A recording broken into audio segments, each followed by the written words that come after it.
Welcome to Friday 420 Live. I'm Michelle Navedo. Today I'm joined by my guest, Guy Rocourt. Guy is co-founder and former CEO of Papa Barkley, one of the most successful cannabis brands in California. And Guy is also co-founder with his wife of cannabis midlife wellness brand, Clea. Guy, welcome to the Hey, show. thank you, Michelle, for having me. Very excited to have a great conversation with you today. We're going to dive into cannabis. We're going to dive into cannabis wellness. But first, I wanted to get a little bit of background for the people who don't know about your experience about Papa Barkley. I wanted to ask if you could talk about what kind of products you focused on and what you thought made the brand so successful. So first, the products. What kind of products were you focused on? Sure, absolutely. So, the cool thing about Papa Barkley was it was my second bite as the apple, as they say. So I had already started a compliant company in Colorado. And like most people, my first impotence with prohibition scarcity on the top of the mind was extraction rates. And, I favored light hydrocarbon inputs and was, just using my vac oven, blasting oil, and making vape pens at that time. When I met my partner, he had soaked just flowers that he got from a homie in coconut oil, rubbed that on his dad's back, and it seemed to create a miracle, right? That is the true Yep. inception of Pop and Barkley. And of course, Mm. I'm trying to tell him that's not how we scale things. And of course, try to create a light hydrocarbon version of the balm, and it doesn't work as much. I later come to find out that chlorophyll works as a natural liposome to help the cannabinoids migrate into the dermis in a natural way. But I didn't know that, but it became evident that the whole plant, crock pot formulation, as you call it, of just doing a lipid infusion really had something with the balm. And that was So our first product. a hydrocarbon extraction, for the people who might not know, is going to isolate mostly the THC. Is that correct? In high quantities. It's, a better way to think about it is if we all picture a bud in our minds, right? And you have the trichomes out there, okay? Yes, a lipid infusion, basically that other oil melts those trichomes and the trichomes dissolve into it. Butane or light hydrocarbon, butane propane mix does the same thing with the liquid gas in your extractor. So the liquid gas dissolves those trichomes, but not the chlorophyll, right? Mm. That's the point. Not, and maybe some of the fats, okay? Mm. Now you purge that in a vacuum oven and you're just left with the cannabis oil. Mm. With a lipid infusion, the lipid typically is a benefit, whether it's coconut oil, hemp seed oil, or whatnot, and usually becomes part of the formulation. So to answer the question, I see this miracle basically of like plant medicine. I personally am blessed to feel like I had an aha moment of like, wait a minute, I wanted a short path distillation machine. I wanted a better light hydrocarbon apparatus, a wall of vacuum ovens, but I did not need those things. I had a career of 15 plus years using cannabis and sharing cannabis with patients in Los Angeles where we did not have access to those things. So our brownies, our gummies, our lollipops, our chocolates, most of the SKUs you see now were not made with any fancy inputs. In fact, they were made with bubble hash and coconut infusions for the most part, and alcohol extractions, which we don't have to get into a deep dive about that. But all of a sudden I had this this kind of moment of like, wait a minute. The first set of products that should be on the top shelf, our canister products, obviously, and I thought it would be obvious to everyone, is like what I learned from the Women's Alliance, what was grown in grandma's garden and made in grandma's kitchen. Those primary confections that we all knew should easily be the first thing. But we immediately found ourselves like, wait, there's something happening here where a CPG term is being inputted into our industry, and a proverbial race to the bottom around formulations and concepts is happening over there. And we're like, that's not going to be us.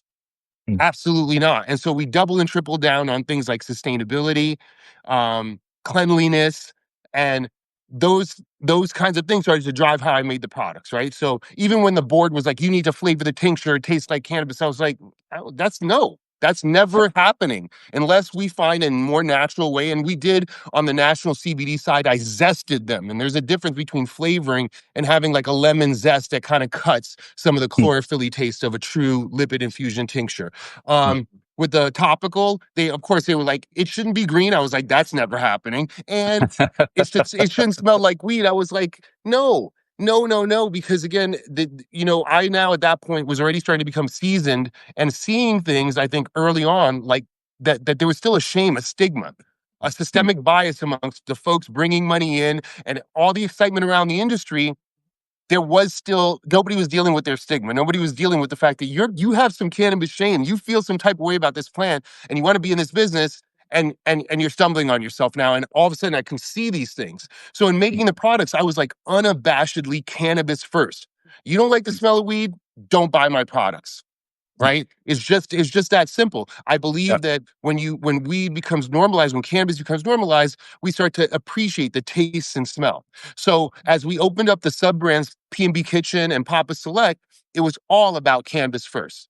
The first flavor I want to taste out of my gummy or my chocolate is cannabis, and Mm, it is incumbent on the confectioner or the product formulator to make that taste good. Period. mm, It should taste like a cannabis product that, yes, like everybody around me kept saying, but it needs to taste good. And it's like, yeah, it does. And I guarantee you, the first time you have a glass of wine, you're not gonna like it. That's mm. just how it goes. You That's a develop you good develop an analogy. adult palate. And so why shouldn't cannabis be given the same respect? I don't care if newbies can't access my product, Mm, right? Get your game up, get your palate up, and all of a sudden you'll be opened. If you're open to it, there'll be a whole new world of palette to explore. And mm, I think most people who have been in the game a while will agree weed tastes great, especially in, of course, hash products, with the terpenes, and we can taste from mm, orange all the way to garlic. But in gummies, strain specific gummies to me, like the ones we created for Papa Select, are the taste of the strain. Period. The end. Later on, we started adding hints of things, but again, it needs to taste like the strain first. You need to be able to mm, smell that flower and be like, oh, yeah, I can obviously taste that. And then maybe I put a hint of grapefruit or something like that to mm, pair with like a garlic cookies. mm. So that was my approach to products, like natural and unabashedly cannabis, right? And then as I started my consulting company, I started thinking, oh, I only want to do concoctions that are backward facing. Everybody can run after nano and stuff like that. I'm going to figure out how to do like Malawi fermented buds. I'm going to figure out how to do the first commercial sustainable version of like Bang, right? Yeah. Like I'd love to do like a Bang that's like a Fairlife where it's milk that can be doesn't need to be refrigerated, mitigating a major supply chain issue. But is basically infused lipid infused bang, right? With Yeah. maybe some cardamom, some nutmeg, or something like that. So anyway, Yeah. I could go on and on about the product No. formulation. One of the first products I ever made was in lipid infusion was just putting weed into milk and warming it over the stove with some spices in it. Yeah. I couldn't believe how much it worked. This was before I even grew. I just had like a quarter ounce of some brickweed and made some milk with it, but incredible. And I agree 1,000%. I make my own infusions. So um, anybody who makes their own infusions or who takes infusions regularly knows the difference. Yeah. Absolutely. 1,000% And versus and that full and spectrum we're still versus. living primitive on that. One of the products that we did at Papa and Barkley, which we had to sunset, because I think people didn't understand it, was what I call the living tincture. I was going for the Whole Foods vibe, so I was taking fresh frozen buds, only heating them to just under 110 degrees so that they're not decarboxylated. It's just THCA and it's a fresh living Mm, tincture, right? mm, Of course, it had some good patient fans, but I think in the future, using even fresh buds have a completely different profile than a cured bud. And so you mm, could imagine a drink like Bang being a variety of flavors, even from the same strain, just in terms of when you decide to do the infusion, right? mm, Then you layer on that all the different potential flavors and expressions of strains and how that will start to influence whatever your infusion is. Sky's the limit. And we're out here chasing cherry, people are still flavoring strawberry. It's like I can get strawberry at the mall. Talk to me about like a great blend of terpenes that you decided to pollen chuck over several seasons that mm, expresses beautifully in milk.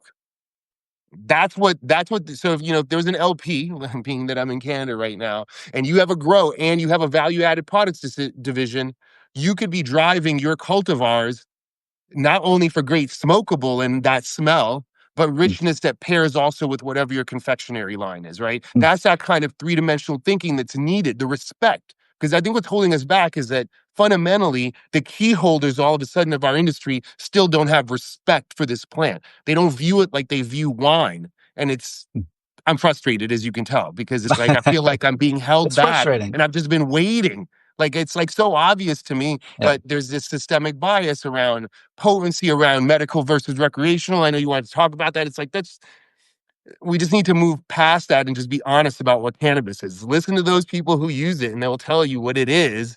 And fear not, believe them. You brought up something that is a question, a subject of debate, which is strain specific in edibles. Whether strain specific is really a thing in edibles or not. Some say that your body doesn't absorb certain compounds, terpenes and whatnot. Also, that some things cook off in the process. So which kind of diminishes its focuses the THC and diminishes all the supporting compounds that make a differentiation from strain to strain, right?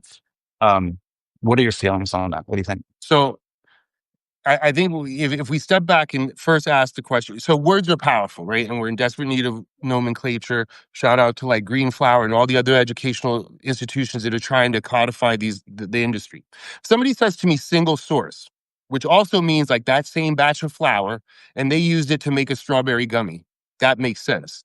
If they say, I use this batch of flour, this, what do I have here? Wedding cake, and these are strain-specific wedding cake gummies that are strawberry flavored, be like, no, that doesn't make sense. Because what makes a strain are the terpenes. We used to say that THC and CBD drive the ship, are the engine, but terpenes drive the ship. In alcohol, everything is 40%, but it all tastes different because of all these different terpenes and flavonoids that usually come from the process, right? What are the other input materials, juniper versus barley, whatever, right? In our industry, each strain has a series of terpenes. If you care enough, and I only say this because I've done it, I'm not saying it's hard. I think it takes TLC, not THC. You can capture those volatile organic compounds, those terpenes. Yes, you have to watch your heat. You have to know when to input your inputs. You just have to be paying attention. You can make a gummy that is truly strain specific. Why is it strain specific? Because you used preferably a rosin or a 6-star hash. It could be a light hydrocarbon extract on it. That would work as well, right? That was terpy because you extracted it correctly.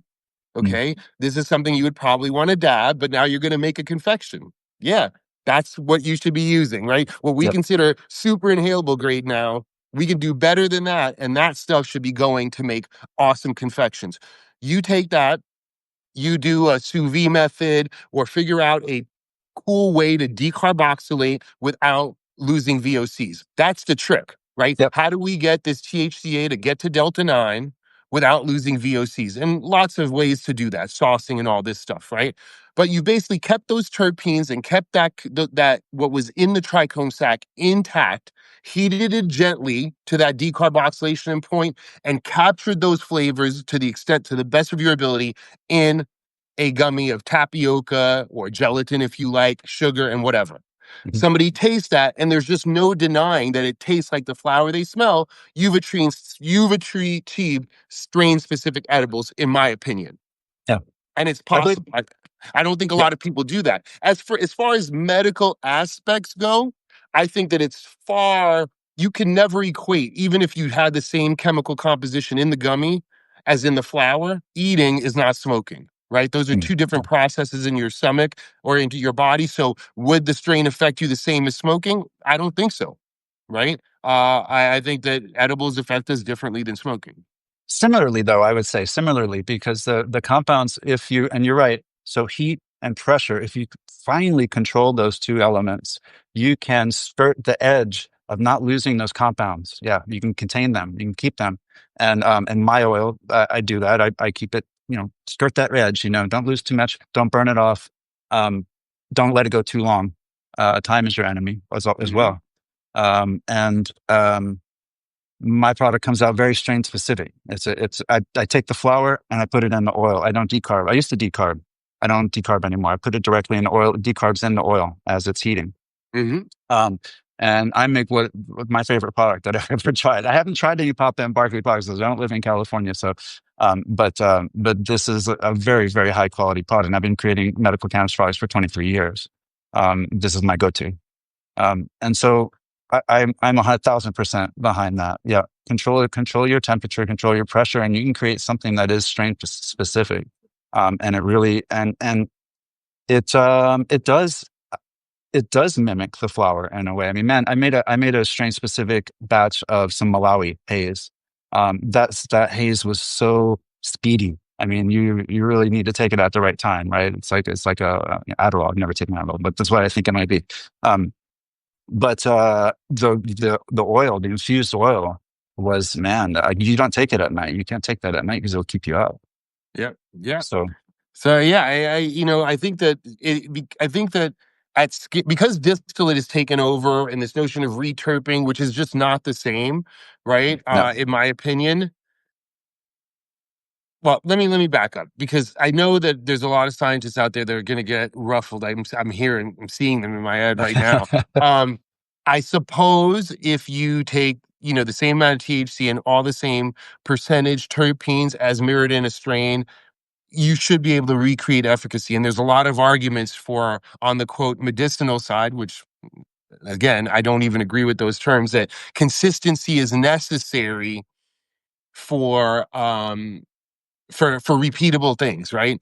And mm, I don't really agree with that. I think pharma has quested for that far too long, and I think especially with a drug that has a psychoactive effect, the mind makes it real a little bit, right? And mm, so while yes, I do believe strain to strain have varying aspects on our body, I also know from just being in the game a long time, when I hand somebody something and I'm like, "Ooh, it's fire," I'm setting them up for a better experience versus I'm like, "Ah, if it's some mids," right? There's yeah, something to that, whether it's placebo effect or whatever you want to call it, we're involved in our medicine when we use cannabis. Our mm, mindset.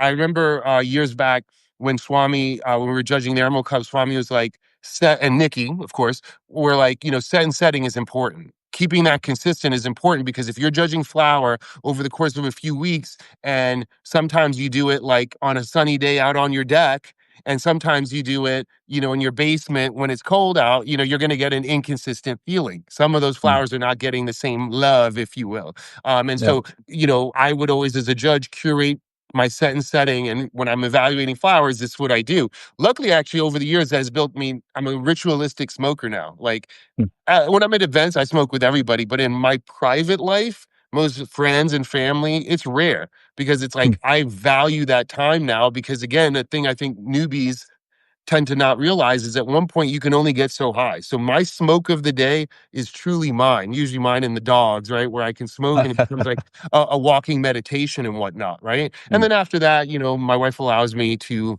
use the Puffco in the house. So then I'll just use some concentrates. And really at that point, it's just more like a habit, like something to do mm. instead of drinking beer, you know? Yeah. Um, so yeah, I think that if we should just be unabashedly telling people that you have to be present to your cannabis journey, because that is as important as what you think sativa and indica are, right? And in the commercialized version of it, I think it's hard to get that, which is why I haven't really railed against sativa indica hybrid. Like, I see it, like in Canada here, it's like everywhere. Like, nobody's even Mm, fighting against it. And I'm like, I know what you mean by that, so I'm going to allow it. And maybe that's just going to yeah. be a thing. Morphology becomes indicator. And you're telling me, by this being a sativa, that hopefully somebody smoked it and it will have an uplifting effect. That's what you, the breeder of this hybrid that you have no idea what its Right. morphology was, are Yeah. telling me that it's going to do. And I'm just going to accept that.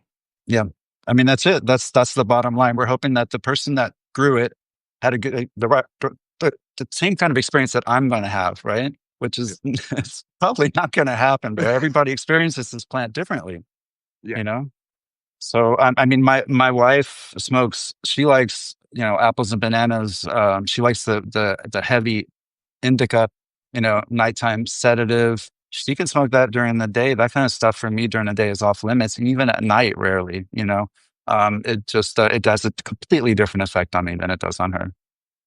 So yeah, I mean, if it says indica, if it says sativa, okay, I know that like I said, I hope that somebody has smoked it and they had this experience that is uplifting, and I'm going to go for it and I'm going to try it. But we also know that sativa we're coming to understand as an industry and as cannabis users that sativa means something a little bit different than what we thought, right? Sativa is more of like these long flowering landrace varieties. This is what we'd classify as a genuine sativa, versus the sativas that we have on the market. They're really hybrids, right? They're not really Oh, yeah. technically You have to what you have the consider. homie hookup. If you think you're getting real train wreck, real Jack Harrow, real UK cheese, and a dispensary, if you're not paying more, you're not. Again, it always comes back to shame to me because right now we are still in this race to the bottom where is if I would look foolish if I went to a cannabis outfit now and said, look, let me go ahead and grow this strain for 90 days and then we're going to charge that extra 50% of time at the register. So Mm, if the average ounce is $100, ours will be 150, but people love it because they love the sativas. mm. In fact, I've done that already. That is not, we are not ready for that. And only the true connoisseurs, and honestly, it is what keeps the trap alive for me, right? And Mm, even as I'm here in Canada, holler if you're in Canada. I've been calling some friends, in Vancouver, and we'll be making a drive out there to find somebody that's willing to let something go, even indoors, 70, 80 days. It makes a mm. difference. If you're into that osmine, that terpinolene, that true like heart palpitation, or more importantly, like kind of like when you're on the walk like I do, real explosive visual where the sky just gets a little bit bigger. Yeah, Yeah, somebody has to let that plant grow a little bit longer. yeah, Even it provided those genetics are even there to be expressed, right? Because to your point, myself included, we all for a while were because of necessity, back crossing everything to that 60-day flowering time yeah, so we could flip six, get that holy grail of 6 rooms or 6 turns a year. yeah, I've been there. I get it. I don't shame people for what we had to do. What I'm asking is now that the gift of legalization to me is abundance, right? mm, Is to be able to be like, oh, wait, we can have it all now. We can flood the market with 60-day mids. And yes, I will buy those too, right? But we should also be doing ourselves as an industry a courtesy of starting to build and understand the nomenclature for that top shelf, for even if it's the few of us that can access it. yeah, yeah. The top shelf right now is just more of the 60-day strains grown a little bit better, basically, Yeah, right? yeah, That's our top 100%. shelf. Exactly. um, but yeah, there is a space, and I think there's becoming a space in people's minds to be more accepting of these of more of a connoisseur type experience. Yeah. And And credits are I mean, pricing, just like wine. It's like we don't all drink $2 Chuck all the time. Yes, yeah, maybe you drink Bud Light every single day, but when you are out at a nice event, you don't want to be served that. yeah, yeah, yeah, for sure. I wanted to talk a bit about Clea, the brand that you found with your wife, and so this is um, a cannabis midlife wellness brand, and I wanted to talk about that for a bit, if you would. Why midlife wellness? Well, I'm blessed. I've been married a long time. I think it's so funny coming from divorced parents. It's like I feel like I was determined to get it right, if that makes any sense. No judgment, but like, yeah, I've been together with my wife for 23 years. I've always been in Mm, cannabis, and she's always worked in women's empowerment and whatnot. Um, and when I left Papa and Barkley, before I even left Papa and Barkley, we were talking, and of course, she was starting to go through her midlife journey, and I started to learn about it. Like, my wife and I are really tight, and yeah, kind of like things that you should learn from your wife and that we should actually be teaching everybody. Women are complicated and have essentially what we call a metamorphosis. It's like a second puberty. It's a fluctuation of hormones. Of course, the ECS is right in there, ready to do work if we allow it. yeah, And so, yeah, at one point, well, first of all, I think I was also heavily helping her with cannabis. It was just my love language, right? mm, And so at one point, we started to do a little bit more in depth research and started to realize, oh, wait, there are a lot of key indications that cannabis is, or writing cannabis is bailiwick that are part of the menopausal journey, from joint pain and CBD, brain fog and CBG, pain management as it relates to THC and CBD and sleep. CBD, and then of course ultimately sleep, the key side effect slash indication solver of cannabis, right? Yeah, And and even Nikki Lawley was pulling my coat about CBC and potentially abatement of hot flashes, to which mm, I'm now theorizing based on some of the folks that we've helped that I think regular use of cannabinoids brings homeostasis to your body. And when you have hormonal fluctuations, I think the pendulum just doesn't swing as fast, swing Yeah. as far, or swing as hard. So hot flashes are not eliminated, but they're abated. Just like similarly, sleeplessness is not solved, but it's abated to a manageable point, right? So that you don't have to use Ambien or Tylenol PM because those things are not for long-term use, right? Yeah. And some women have a long, protracted perimenopause, and menopause being just one day, as I've come to learn, where after a year of your cycle not having it, I guess, you are then officially postmenopausal, right? Right. But women will start missing cycles, and it could go from 35 to like 40, like a 5-year span, right? Mm. Of just these weird indications that one, we chronically misdiagnose, and in our society where we're all heavily medicated, the doctor is quick to give you something. And especially in the younger women, where for some reason we don't want to have the conversation of being mature, because it's not getting older, because I think getting old is out. I see 100-year-olds now that lift better than me at the gym. So Yep. there is no such thing as getting old. In the day of peptides, we're that close, bro. Like we're good. Like, they have these healing peptides out there now where you have these old people doing craziness in the gym. So Okay. anyway, so we got together.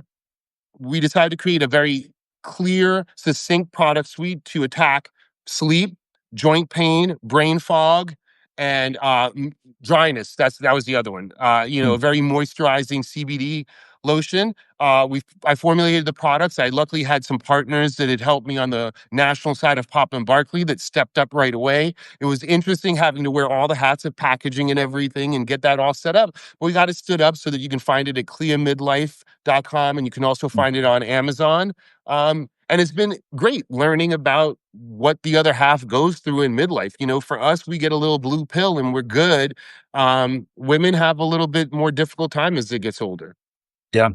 Yeah. My wife is experiencing similar, and what you said is very accurate. So um, there are a lot of different symptoms, that women have to deal with menopause, and if you can modulate and adjust those as a whole, like get a little bit more better sleep, get a little bit better diet, get a little bit less inflammation, it really helps the entire process, right? Hmm. Fixing those little things, kind of modulating those levers, and being able to pull things back a little bit, pull back the inflammation, increase the sleep time, are immensely helpful for my wife. Sleep is probably the biggest one, right? That's what we tell folks. Like sleep, and I think the brain fog. Our most popular products are the sleep capsules and the focus capsules. And, as a formulator, I'm sure you've become aware when, we have this whole stigma around potency when it comes to cannabis. And you have people out there selling 10 milligrams of CBD. It's like, where are we going with that? That might be great for THC, right? Mm. But that's the only one. CBD, CBG, CBCC. Well, okay, with the exception of CBN. CBN is the only one that I think, okay, you can keep that relegated to THC-like doses, right? In Mm. fact, I maybe less, right? Because I have heard of adverse kind of effects when too much CBN is present. Mm. Especially, it kind of starts to make the sleep restless and the dreams a little too vivid. Interesting. Um, but CBG, yeah, our caps are 50 milligrams, and yeah, I Mm. take 2 of them. I don't know if that's a size thing. In fact, I know it's not. Mara Gordon, who I don't know if you've followed her, but Dr. Mara Gordon, she started on Zelda's. She's been, I mean, like she goes back. You should have her on your show. Like Okay. definitely look up Mara Gordon, reach out to her, tell her I said that, you guys would have a great conversation. She's old school. When I talked to her like on a podcast a while back, she learned me some things, right? But Mm. she's been personally as a doctor working with patients for a number of years, and it's not weight. It's age is her thing in terms of cannabis intake. I believe, and don't quote me on this, as we get older, we need more. And I don't, and for I take myself out of that because obviously I'm a regular user. But even as you get older, you still need more cannabinoids. Obviously, you might have Mm. an onboarding period if you're a newbie, but ultimately for your indication, you will need more cannabinoids. It's not based on our weight than somebody who was younger than you and Mm. maybe of the same experience. But yeah, Margorine's a wealth of knowledge, for sure. Yeah, I feel like I use more cannabis than I used and previously. As I grow older, I feel like I'm using it more. Well, I have more symptoms to treat. Yeah. And But that brings us to the next thing I would like to talk with you, and this would probably close out our conversation. But I wanted to talk about you recently made a post about cannabis being wellness. As opposed to classifying it as indica, sativa, or medical and recreational, that it's something that could be considered wellness. And so I looked up wellness, and wellness, according to Oxford, is the state of being in good health, especially as an actively pursued goal. So that's the key. So you're actively pursuing good health. I And so I like wanted to that. ask you, how do you feel like cannabis use is actively pursuing good health? Yeah. So, right before I left Papa Mark, that was our last campaign, All Cannabis is Wellness. I think it's the better term. Okay. Obviously, the Oxford Dictionary is a pretty strict dictionary. That's a strict definition, and we'll go with that. But it's still, I think, more fitting than medical or recreational. And I'll tell you why.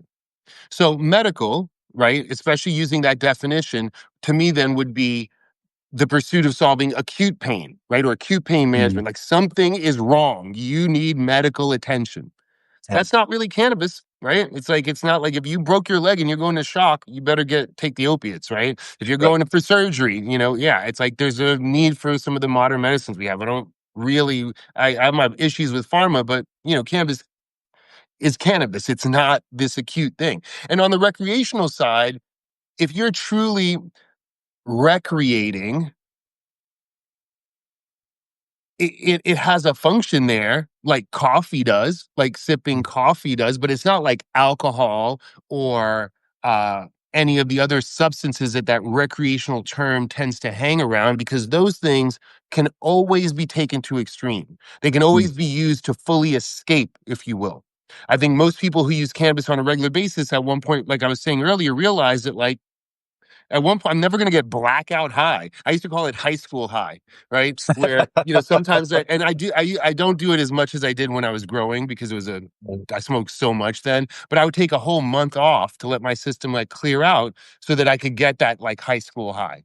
Right. right. And I remember, The tolerance break. yeah. Well, yeah, tolerance break. And I can tell you some stories about like my first dabs and stuff, especially those hot e-nail dabs. But like, yeah, most of us don't get that. We don't get that kind of just like, I'm going to pass out right here, right now, high after we get our sea legs under us. Right. And, again, the same is with alcohol, especially amongst adults. I think we forget the foibles of our youth stumbling and falling down. I have a 28-year-old, and she reminded me of some of the shenanigans that she did that I've somehow blocked out. Right? We just give alcohol a pass of all the Yep. idiocy that we do to be able to understand our tolerance levels, right? And cannabis Mm, becomes the same, is my point, right?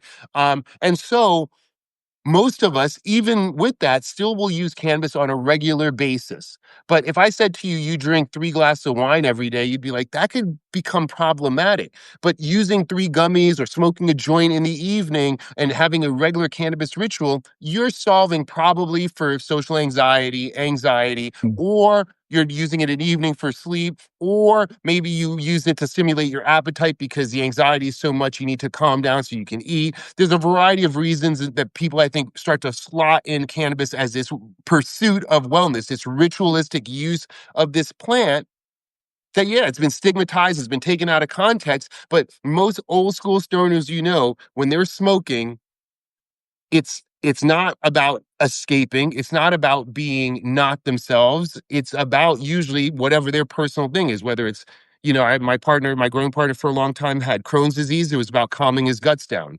mm, Some people have the anxiety. Some people need it for whatever you might need. mm. Ask yourself and be honest. And if I think most regular cannabis users, I asked this at the California State Fair when I accepted this award. I was like, if you took cannabis out of your life, what do you think you would be prescribed? Like probably something, right? So Probably a lot yeah, of I think things. it's that pursuit of wellness, that everyday use of regular cannabis that most of us get to. Once you are exposed to this plant, you walk down that path of finding out where it is for you. Mm, And it's not like alcohol. It is not detrimental. mm. It just isn't. Not, yeah. Yeah. I would say even the people who would say, well, I just use it to get high. That's all I love cannabis for. I just love to get high. I think if you put the word because after their sentence, you would find out why they're actually getting high. Well, I just like to get high. Well, why? What? Because what? I just like to get high because I need to relax. You know, I just like to get high because I'm stressed out. I just like to get high because it helps me sleep at night now. Or I just like to get high because man, I just stop thinking about my problems. You know, all Yep. of those things are therapeutic, or reasons that they're going to it to pursue health in a way, right? Better health. Yeah. Yeah. I mean, the best examples I've had, and one of the blessings of Papa and Barkley and being able to put out products with that intention and that mindset is, I never thought about being a doctor, but I understand that kind of narcissistic support that one gets as a doctor, because it's that feedback.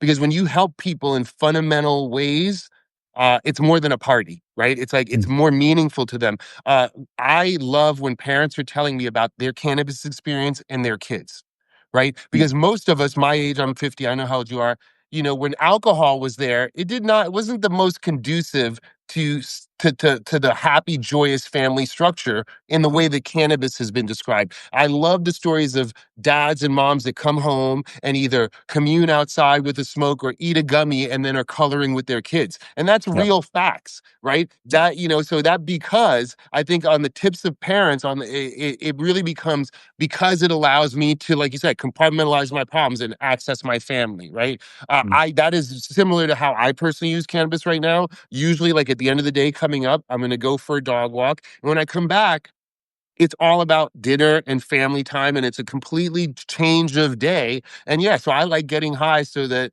I can chill with the fam. I don't Yeah. know. Yeah. So you can show up, right? As you Yeah. know, as the Guy that's not stressed out, that's not thinking about this and that, Yeah. that's just kind of joyous and laughing, and what are we doing next? Kind of having fun, right? I mean, yeah, the same. Yeah. I I think cannabis made me a better parent. I have two children as well, and I certainly think that it made me a better Yeah. parent Your in kids are so many stressful, ways. man. And like alcohol's not the one. You're not going to get the right answer. Right. And I think, like I've always said, cannabis brings introspection, which is why I think it's often demonized. I think that's why it doesn't favor authoritarianism. And I think that free thinking is promoted when we get high, whether we want to or not. And as parents, if you're forced to have some introspection, one, you realize, oh shit, I was a kid. I'm Mm. modeling that behavior. Like the other day, my kid drives aggressively. And she was like, I drive like you do. And I was like, you Oh know what? no. Checkmate. Right. Because both her mom and I are that we're always that person passing somebody. And Yeah. guess what? My kid is always passing somebody. So when I'm driving with her, I just want her to stay in we live all the time in the world, right? No. She's on the grind, right? And I'm like, yeah, that's me. You have to deal with that. Yeah. So do you think that if cannabis is more about wellness than about getting high, or about medical versus recreational, where do you see it? Do you see it in dispensaries? Do you see it in pharmacies? Do you see it in Whole Foods? So I hope that we get federal legalization in the United States, which will just bring the stigma down worldwide, and that universities start to research the endocannabinoid system and cannabinoid therapies in earnest, as they've derived all kinds of other medication for plant medicine. Mm. After that, I think it is a fully over the counter wellness product. Should it be age gated? Yeah, sure. But I also think coffee should. You got these teenagers out here drinking gigantic cups of Starbucks. I'm going to say shit about that. Who knows what Yeah. it's doing to their cortisol and nervous system, if I wanted to be a Four parental loco. hater. Yeah. I Yeah. mean, yeah, no, it should be age gated, sure, just like there's alcohol age gated in our local, health food store. Yeah. Yeah. And then besides that, I think that the market will eventually become like the world will catch up to me. I'm not special. So yes, I think I could look out, hopefully in my lifetime, that by the time I'm in my 80s, that the world has copped the cannabis, and it's much more, the wine model is already there. We know what it is. It's like, yes, there's going to be a $2 chuck version. There are going to be mids that the children get. Jeters, I always use them as the extreme example of my like balance. Because as much as I'm about clean label and whole plant, if I'm in a random dispensary and I'm not sure, I might grab a grape jeter, because you know what? Mm. I know it's going to taste like grape, and it's probably going to get me high, right? Because I'm on the whatever it is. If I find myself in that position, right? Yeah. Um, and so I think that, like the wine model, there will be connoisseurs, and I want nuance and respect. And I would love, like where I'm at here in the Okanagan Valley, there's sun-grown farms, and of course, where my home is in Humboldt, also magical sun-grown farms. And I Mm. look forward to like cannabis tourism, which people are talking about and is starting to happen, and really starting to respect the nuances. I think an example of where I think cannabis is going to grow to, one of the inserts I want to put in my next hash brand is like kind of a lineage tree, where if I give you, let's say, cherry gelato, you should be able to see like that was these two cultivars that came from these two, Mm. going all the way That's cool. back as we continue to pollen truck. We haven't really talked about how we codify and keep track of, right? The wine folks get to grow the same grapes year over year. Maybe they hold a batch back for consistency. We don't have that luxury per se. I mean, obviously, I have some stuff frozen from a few years back, so I could probably bring back, like, yeah, Papa and Barkley, we made a point to keep all our award-winning hash frozen so that we could bring it back because it keeps in the freezer indefinitely, as far as we know right now, right? Yeah. Um, but I think that we should develop our own metric of how we codify what new strains are, how pollen chucking works, right? Mm. When it's accepted into the codex, if you will, who's Mm. holding that? There's so much awesomeness to do. There really is. Yeah. And so while sometimes I feel like we're still under fire and we're a little bit war torn, I'm excited. I got a great email. I can't say too much about it, but from Steve and Andrew D'Angelo, and they have this new concept. And I think it may lay into that, like, this is that codex of like how the cannabis plant is defined in the modern era, where the connoisseur track is, and we don't ever want to forget about the food track, because like in California, we're dying over water wars. And Mm. almond, they want to grow more almonds, and of course, almond then makes all this milk and whatnot. And I'm like, where's hemp seed in this? It's like a Mm. superfood, and we're just stepping over it. Like, it's not like almonds are raw crushed milk like you would make at home where they taste almondly. They're way over processed. I would not overprocess hemp seed. I'm not advocating for that. But I'm saying if you were just wanting to make a bland protein fortified milk, or if you wanted to use it as a filler as opposed to like maltodextrin, or even I think in some cases cornstarch, if milled correctly, as a thickener, why not hemp seed? Right? I mean, I know why, but in the future, I would hope all three legs of our amazing plant come Mm. fully to bear on the markets, and make that fundamental change. Yeah, I like, yeah, here's hoping, man. I mean, I've been in the game a long time, and it's been obvious to me for a long time. And yet here we are, right? Oh, things are changing, man. Things are changing definitely as we go. I think people's minds are being, open to new things and new ways of looking at cannabis as wellness or as just looking at new varieties, to smoke or to explore. But we do have a long ways to go. You're a bit ahead of your time in a lot of ways, Steve. But I think that one thing I've learned about the cannabis industry is that when things catch up, they catch up quick, they catch up fast, and things change quickly. CBD, for instance, you know.